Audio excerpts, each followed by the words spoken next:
Okay, it is a well, not snowy day, but it is still a very cold day here in Manitoba. It's crazy. School was canceled yesterday, but I thought not that it really has anything to do with what I'm about to talk about, but I am joined by Pierre, from Providence College and Seminary. I think it's still called Providence College and Seminary, the basketball coach, from Providence College, Otterburn, Manitoba, my former stomping grounds. So thanks Pierre for making the time. It's awesome. It's great. Yeah, thanks for having me. We now go by Providence University College and Theological Seminary. Okay. Very easy. Yes, I was there a few months ago for my daughter's volleyball, and that's yeah, I'll try to memorize that. So thanks for keeping me accountable. It's great. It's good. I was just talking before. Maybe I should have some prov stuff in the back, but the Chiefs are on the verge of the AFC Championship game, so I didn't change anything. But you are a basketball coach, but just kind of tell us about your life story, just how you kind of came to be the coach, your love of basketball, and yeah, we can kind of take it from there. Yeah, for sure.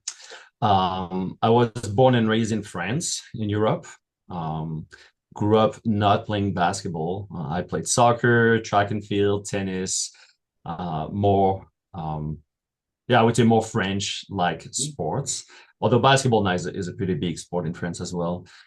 Came to basketball pretty late in life at 15 years old, and more so because of interest in the lifestyle. The clothing and the swag that basketball players had, that really attracted me as a kid. But nevertheless, I started playing at 15 years old and fell in love with the sport very early on. Wanted to get better, wanted to improve myself, and that search for learning the game and being better actually led me to be more interested in coaching and being a referee Hmm. than playing. So after only 2 years of playing, I started coaching at 17 years old, and refereeing as well at the same age. Um, yeah, so that's kind of how I started coaching. I was at the time involved with Athletes in Action in France, which is the same organization then worldwide with a different name in French, obviously, but same organization. And they wanted me to help coach their summer camp, and so they kind of like pushed me as well into the coaching world, and yeah, I kind of got started from there. Well, that's good. So how long have so you're what, 32 now, I think? What, 34. 34. Okay, so a bit off. So you've been doing this for a while. So what were kind of some of your Mhm. kind of highlights? And you said you only 2 years of playing and then you transitioned to that. So what was kind of that appeal to, the referees always kind of get the brunt of it. We saw this past week in the AFC Championship game about, the Chiefs getting favorable calls. What kind of lets you open to that Mhm. kind of let's say Yeah, yeah. criticism? Yeah, for sure. Well, believe it or not, but refereeing was my first love, above coaching. I desperately wanted to be a professional ref, and be at the highest level and being EuroLeague and Pro Leagues and everything. My drawn to it was like it's the same sport. You evolve around basketball, but you obviously don't play it. You have to know more the technical aspect of it, which I guess was something that I liked. And refereeing really helped me grow in leadership skills, having to manage a game and control the intensity and the physicality. What is a load, not a load? Have some good discussions with the coaches and the players that can be heated sometimes, and so you have to manage that and find a way to allow the game to be played while still reinforcing the rules and the heart of the game. So I really like that. I thought it was pretty neat to be a referee, and it was quite serious in France. We had like some physical tests that we needed to pass and achieve in order to be at the level I was at. So it was by no means a a small gig that you do on the side. You had to be absolutely dedicated to being a good referee. Um, so yeah, I really love that. But what coaching gave me that refereeing did not was the opportunity to impact people and teach them what I knew about the game and help them getting better, and just this team bonding that you have with players. So coach for about 11 years in France. Mhm. Um, and I would say I was in a pretty big women's club. So in France, we don't do sports in high school like it is in Canada or North America. We are in clubs, and your clubs have different levels. And often at the top of your level, like if you go to Madrid or Barcelona, like you have the professional team, but they also have like different age group underneath that. They're not professional; they're just kids that want to play basketball. And so in my club, we had a pro women team. And so I got the opportunity as a coach to be mentored by the pro coach of our club, and kind of develop myself. And she really gave me that love to teach the game and help people grow. So that's kind of like these two things went on together. And at some points, I mean, I can get into the deeper part of my life story and why I'm in Canada. But at some point, I realized that coaching basketball was my happy place, and the dream that God had placed on my heart. And so I fully committed to the coaching side of my love for basketball. Yeah, so I guess we'll kind of transition maybe into, and you've alluded here a bit to some of those mentors, and then we'll get into how you came to Canada. So mentors Yeah, first, and then that. Yeah. yeah, mentors. I would say I had two mentors when I was in my early coaching age. One was Frédéric Prudhomme. She was the former captain of the French women national team. She was incredible at teaching kids and being patient and loving. So if you can believe that, like often in Canada, I've noticed that the younger you are, your dad is going to be the coach, or maybe your former player from that school is going to be the coach. In France, it's very different. When you're very young, you're going to be coached by a top level coach. So she was the professional coach of our club. And on Wednesday afternoon, she would be with the 6, 7 years old, teaching them how to play hoops. And so she showed me that being a high level coach doesn't mean you only coach high level players. It's a privilege to know how to teach the game, and you should be able to do it with younger crowd as well. And so that's where I helped her first. Before being allowed to go to the higher level, I had to do the little kids.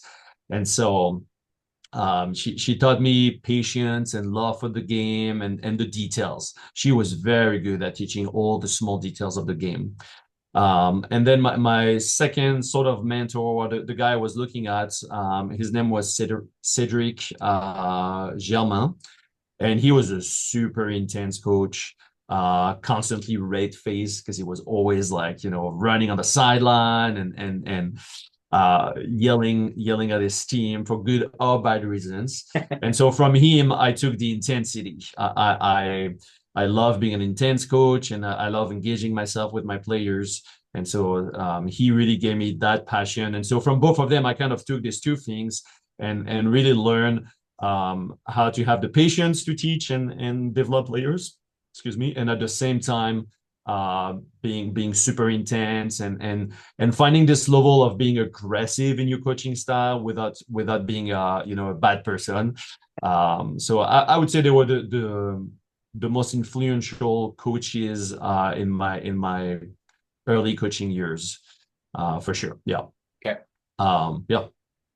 It's good. I mean, yeah, you learn things, you pick things up. So when did you come over to Canada? Yeah, I moved to Canada in 2018 on a faith journey of wanting to be closer to God, and at the same time wanted to maybe have a bigger fulfillment of what I could do in life and to serve Him. And so at the time, I was working in different businesses as an account manager, and coaching, playing basketball, doing all the other things on the side. And as I was seeking the Lord and Hmm. trying to figure out what I was going to do with my life, He really put that dream on my heart that coaching basketball was the way to serve him, was the way to impact people around me. And for a reason that I cannot explain, he showed me the country Canada and kind of like guided me into doing some leap of faith and yeah, pretty much by faith, I decided to move to Canada without a job. I had some connections with Athletes in Action, so I was gonna coach, I think, 5 weeks of camp in the summer 2018, and then I was gonna just be in a new country in a new language without a job. But I had applied to a lot of different coaching position all around the country with very little answer, and nobody wanted to interview me. Um, and then as soon as I landed in Canada, it happens that the people hosting me had a connection with Providence. And so they kind of like opened some doors of communication that I didn't have with the other universities. And Providence was looking for a man head coach, and so they contacting me, and we did a few interviews. They flew me to Manitoba to see the campus and run a practice, and yeah, they gave me a chance, and I've been there for 7 years now. Now it is a full-time coaching job, so that's an absolute blessing. So some days I don't quite realize that I wake up and I'm getting paid to coach basketball, and that's just a blessing. And 100%, right? Like, and I went to school there for 3 years, so I understand that environment and just kind of that energy from the student body and that sort of thing. And I know the games were always played at the gym there, but now that Niverville has built their gym and rink, was there for a Pistons game one night, and then I saw you coaching on the other side, and just kind of saw you a bit there in action. So I mean, it must be pretty, as you say, impactful to have an influence on these players at Prov. It is. It's sometimes challenging. Jokingly, I say to people that my livelihood depends on 19 years old young men and how willing to work they are.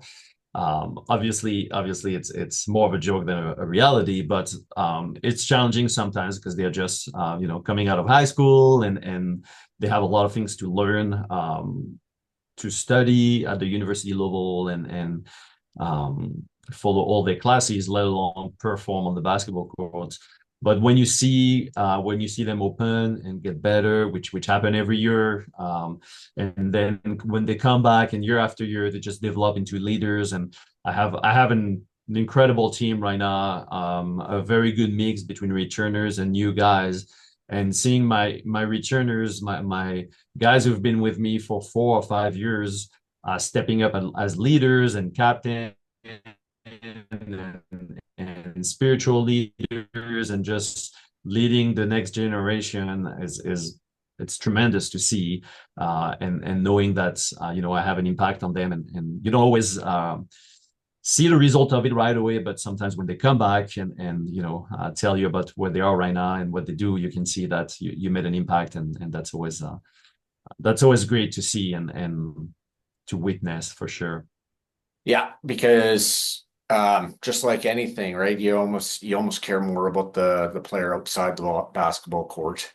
Like, you care about the result, but it's much more than that, right? Like, it's all Yeah. it's all five aspects of, or it's all parts of life, right? Yeah, it's definitely a holistic approach. You have to care for them as human before you care for them as basketball players. I would say the interesting thing about coaching at this level and this age group is that I see them at their high or at their lowest. It's either way we win and everybody is super pumped and happy, and you get to see them like like playful and cheerful, or you see them after a loss, like we just lost 2 games this past weekend, and then you're collecting the pieces and trying to give them a different perspective on life and on winning and losing. So you definitely have to care and know them for a lot more than just their abilities as athletes if you want to reach out to them and get the best out of them. I mean, even supposedly, if I was only to care for the wins and the losses, I would still need to know them, because you need to know how they think, how they react to hardships and all these things. So yeah, this is. I mean, I sometimes joke that I have 15 young adult sons in my life. You have to almost father them sometimes. Yeah, and no question, right? And it goes in a blink. You just yeah,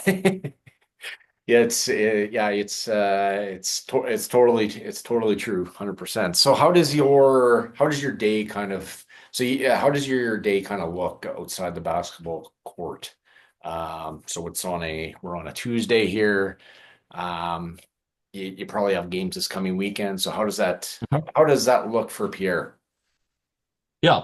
Um, there's more administrative things to do when you're a full-time coach than you would think. I'm less on the court than I'm in my office in front of my computer. There's a constant flow of recruiting emails that I'm dealing with to try to get ahead and recruit the next generation of pilots for a program. Lots of league and stats things to do and to send and to submit to different leagues. But I would say for the core of what I do, I prep for the next game. I evaluate where we're at in terms of offense and defense strategy, skills that we need to work on this week, practice planning, individual meetings with some players or sometimes with multiple players, trying to either way just check on them and see if everything is going well for them, or discuss the good and the bad and see how we can improve maybe their performance and their role in the team. Um, Obviously, because we're a Christian school and this faith aspect is very important to me.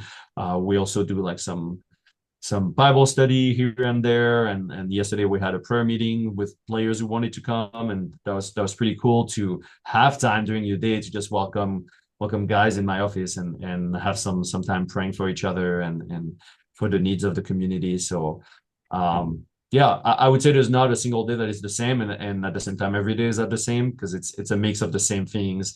But it's a lot of preparing for the next game, scouting the team, cutting some film, getting some data on whoever we're gonna play, getting practices ready, meeting with players, and then some administrative duties. Yeah, I mean that's so good, right? It's not just a show up and let's hope for the best, right? And I think that's how sports has even changed, like at the college level. I kind of remember what it was 25 years ago. It just kind of seems to be, and maybe it was because I wasn't really on a team, but it just seems to kind of be more hands-on approach and in the day and age of caring for people's mental health and that sort of thing, right? You just like Yeah. how are you? How are you doing? Right? Like it's always talked about in the hockey world, but I'm sure it's in the basketball world too. Oh yeah, it's everywhere. We really want to care for them, and you know, I'm sometimes reminding that what they do is hard. Being on the court every day takes a toll on you. Being pushed and asked to perform every day takes a toll on you. Having to do homework right after practice or before practice or late at night takes a toll on you. And so obviously it's not like we like poor athletes. It's so hard and everything, but it's harder to have to go through your university studies and play in a sport at a high level.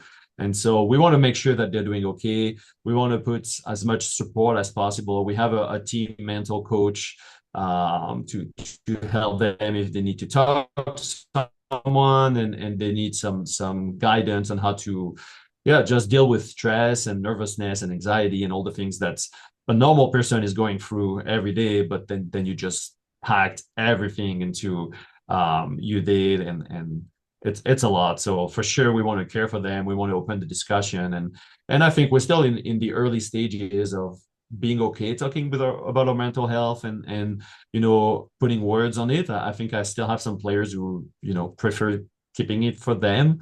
um, but we're getting there, and we really want to care for them. So where do you kind of see the program kind of going in the next five years? Like It's always talked about here, maybe in Steinbach, that the Pistons won't be in the MJ, and we'll leave that up for discussion. But where do you kind of see that? And we saw this at Briarcrest, for example, how they went to the Alberta conference. Does Again, Yeah. you don't have to tell us everything, but where do you kind of maybe see the program kind of expanding and accelerating? Yeah, we have a deep desire to be more present in Canada. So to try to make it simple, we are playing in three different leagues, one in Manitoba, two in the States. In Manitoba, there's not a lot of team play basketball at the college level. There's only two other teams, Saint Boniface University and CMU. So that limits the opportunity to play local games a lot. So years and years and years ago, we made the choice to be part of two American leagues, including one that gives us access to a national championship. But truly, we would love to be more present in Canada. So this is more what I would like the program to be. Where I see it going, the goal is really to develop the team and the program into a very competitive program where every year we know that we're going to be in a discussion for championships and top of the leagues and everything. We've been there 2 years ago. We won back-to-back championship in Manitoba in 2021 and 2022. And now we want to make it a little bit more of a standard that we compete for championship. And so that's definitely where we want to be on the top of our leagues, and we still have to reach the top in the States. There's some very, very, very good team out there and programs that have been successful for many years. So we're still trying to birth a championship in the US. But I would say in the next 5 years, that's really where we want to be. We want to develop and be a well-known program, more known in Canada than we are today, and attract the right type of players to compete at a high level. Well, for sure, right? Like I remember again, the international student base 25 years ago was very present at Prov, and I was like, Yeah. you're picking a place out in the sticks. I know it's just south of Winnipeg, but like to have that presence and again, Briarcrest is just off the number one highway and that sort of thing. And I remember years ago, Prov playing Pillsbury. I don't know if you guys still play Pillsbury, but you played some of those states teams, and it was like, hey, Mhm. they were so close to getting there. Like, let's get over that top. And I know the volleyball program there at Prov had great success. Again, 25 years ago, where they would beat some teams that were maybe popular in the basketball ranks and that and that sort of thing. So to get more present in Canada can only be a better thing for you, Pierre.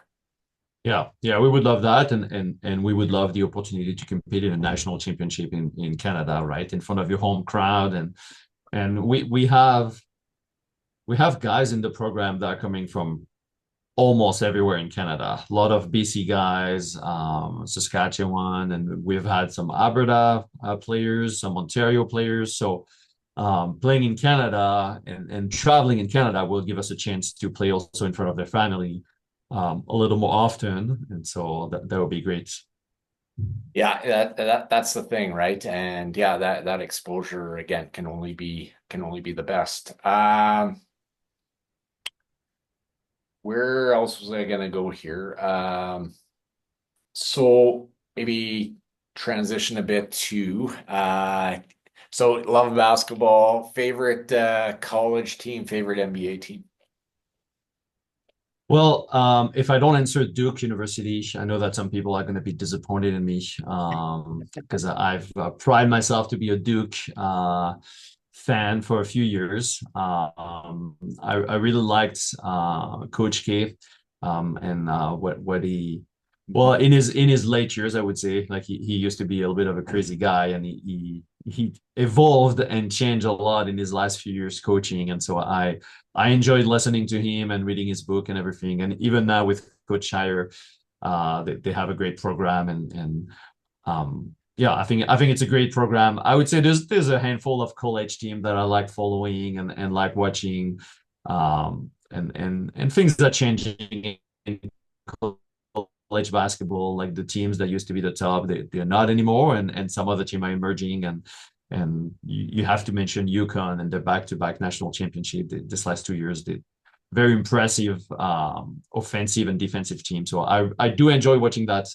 I might surprise you and shock a few NBA fans, but I'm not a huge NBA guy. I cannot turn off my coaching brain when I watch basketball. I hear So yeah, so I have a hard time watching the NBA knowing that it's a very individual sport where it's an isolation game. They run a few pick and roll, get the like the switch that they want in defense, and then they start breaking down the guy in offense, and it often comes down to your star is performing or they're not. If I had to choose a team right now, I would probably lean toward the Spurs. Obviously, Victor Wembanyama is a huge influence on my choice, being French and having this incredible second season. But I'm not a huge. I would watch college basketball before I would watch the NBA. That's for sure. No. I hear you on that. It's the Christmas Day games is like that's a bit of a hard watch. At Yeah. Christmas, that is it just is. And at the same time, you watch Steph Curry lining up, in that Christmas game, and you're like, man, the guy is incredible. And so when the stars show up, it's fun to watch because they do some incredible things that nobody else can do on earth. When they are not there or when they have a bad game, this become more painful to watch for me. No doubt. Yeah. What do you like about being at Prov besides the basketball community per se? And again, I know some of the people there, but I'll let you bring them up. Yeah. Yeah. Well, it is a great community to work with, to work for. People are very caring here. So I know that you know at least one name that is very close to me, Scott Masterson. Gotta give him a shout out. Was it your roommate or something? He lives right across the hallway from me. And Okay, so hallway roommates. yes, hallway Uh, roommate, and he was in one of you can ask him about Terenbergen Hall too. Yeah, yeah, yeah. So Scott obviously did a little bit of everything at Providence, but he really brought the Providence athletics into the modern age as an athletic director, and so he is the one who gave me a shot and who hired me as the men's head coach, and he's the VP operations for Providence. So he has even more influence, positive influence in the school and in the things that are done. So Scott obviously was a great boss and friend when he was the athletic director, and his successor Joel Corsi, who is also a women basketball head coach, is a very good friend of mine. And same thing, I love the direction that he's taking. I love that there's a true focus on being a Christ first university, and I know that especially in the Steinbach belt, as I learned very early on when I moved to Canada, there's a lot of opinions about everything, and Providence often comes up because we're a non-denominational school, which in itself apparently says a lot. So I'm hearing a lot of things at the heart of it, Steve. You have people who love Jesus here and want to see his name famous. This is my goal in basketball, and this is the goal of so many people here. And so this is a very healthy place to work for. There's some great people around that make it a fun place to work for. And we have our challenges. It's not a perfect place, but I do enjoy the people around here. One thing that surprised me in terms of loving this place is that we're in the middle of nowhere. There's absolutely nothing around here. And I come from a pretty big city in France. I'm used to a lot of things around me. And so my first taste of campus was very strange. And I actually moved on campus a couple of years ago. So now in the summer and in the heart of the winter, I see more animals than students around. That's strange for me, and at the same time, I really enjoy it. It's very peaceful up here, very beautiful, even blowing snow day like today, Mhm. it's a white out outside, but with trees and the frozen river on the back. Like it's a very beautiful place to be, very peaceful. So I really do enjoy that a lot. Yeah, most definitely. And I was kind of chuckling there about the non-denominational, and um, yeah, and I'll just say it's nice for Prov to kind of get back to its roots. Maybe that's an Yep. undecided comment. Well, it is, but it's nice to see it back in the center of where I think it should have always been. Yep, for sure. So that's good, right? And you bring up Joel Corsi. I actually talked to his brother on the weekend. So Yep, Eric. Eric. So Eric and Scott were roommates, and they were both in my movie of Terrible Mhm. too. So you can ask them about that, Sounds good. as I I- I'll say. I'll, def So I'll um, definitely do that. yeah, maybe I'll lend you the DVD. I can't. I should get it on YouTube. I lost our. We have a TV. We can't have our DVD player now. Hmm. Was there anything else you would like to talk about, Pierre, before we maybe sign off, or is there something I haven't covered? Um, no, not really. I mean, I was expecting just an open discussion, so I think we touched base on a lot of things, and yeah, I mean, I no, I really don't sorry, really don't have anything in mind that I would want to say.